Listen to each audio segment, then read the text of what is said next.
Hi അസ്സലാമു അലൈക്കും. അപ്പോൾ ഇന്ന് നമ്മളൊരു ഞണ്ട് റോസ്റ്റിൻ്റെ റെസിപ്പി ആയിട്ടാണ് വന്നിട്ടുള്ളത്.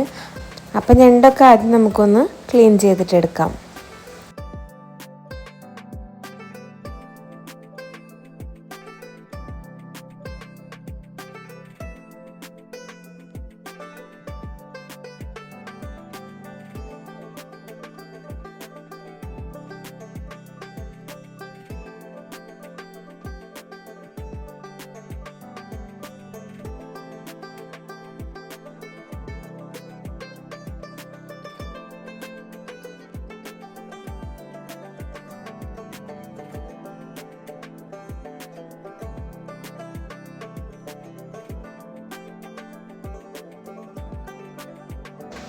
അപ്പോൾ നമ്മളെല്ലാ ഞണ്ടും ക്ലീൻ ചെയ്തെടുത്തിട്ടുണ്ട്.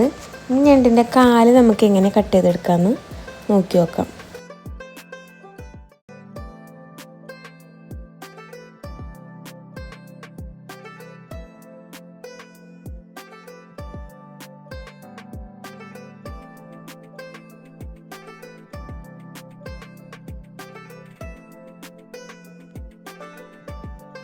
അപ്പം ഞണ്ടൊക്കെ ഫുള്ള് ക്ലീൻ ചെയ്ത് കാലൊക്കെ കട്ട് ചെയ്തെടുത്തിട്ടുണ്ട്. ഇനി നമുക്ക് കുക്കറിൽ വേവിക്കാനായിട്ട് ഇടാം.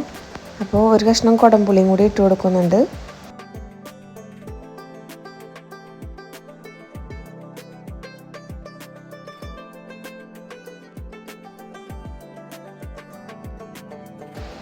ഇനി നമുക്കിതിലോട്ട് മഞ്ഞൾപ്പൊടിയും ഉപ്പും ആഡ് ചെയ്തിട്ട് കുറച്ച് വെള്ളം കൂടി ഒഴിച്ചിട്ട് വേവിക്കാനായിട്ടിടാം.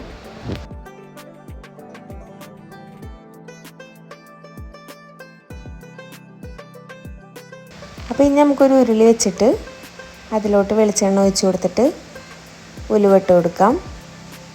ഇനി നമുക്കിതിലോട്ട് സവാള ആഡ് ചെയ്ത് കൊടുക്കാം. കുറച്ച് കറിവേപ്പിലയും കൂടി നമ്മളിട്ട് കൊടുക്കുന്നുണ്ട്. ഇനി സവാള ഒന്ന് വാടി വന്നു കഴിഞ്ഞാൽ നമുക്ക് ജിഞ്ചർ ഗാർലിക് പേസ്റ്റ് ആഡ് ചെയ്ത് കൊടുക്കാം.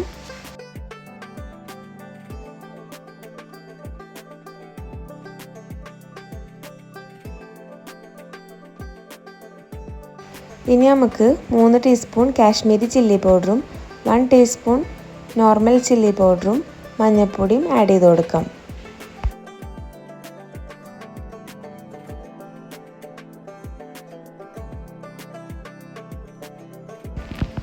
ഇനി നമുക്കിതിലോട്ട് ഗരം മസാലയും പെപ്പർ പൗഡറും ആഡ് ചെയ്ത് കൊടുക്കാം.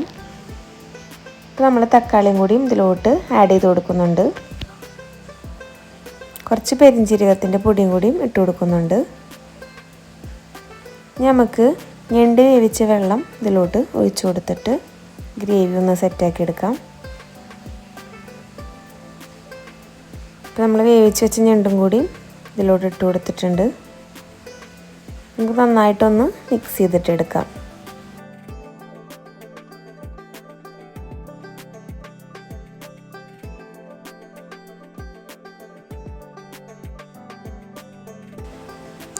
അപ്പോൾ നമുക്കിനി കുറച്ച് നേരം നടച്ച് വെച്ചിട്ട് വേവിക്കാം.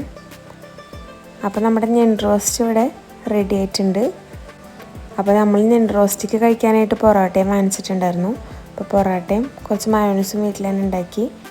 അപ്പോൾ മയോണൈസിൻ്റെ റെസിപ്പി വേണമെങ്കിൽ ഡിസ്ക്രിപ്ഷനിൽ കൊടുക്കാം. അപ്പോൾ എല്ലാവരും ഇതുപോലെ ഒന്ന് ട്രൈ ചെയ്ത് നോക്കി നോക്കുക. അപ്പോൾ നമ്മുടെ ചാനൽ ആദ്യമായിട്ട് കാണുന്നവരാണെങ്കിൽ സബ്സ്ക്രൈബ് ചെയ്യുക. അപ്പോൾ നമ്മൾ നെക്സ്റ്റ് വീഡിയോ ആയിട്ട് വരുന്നവരെ ബായ്.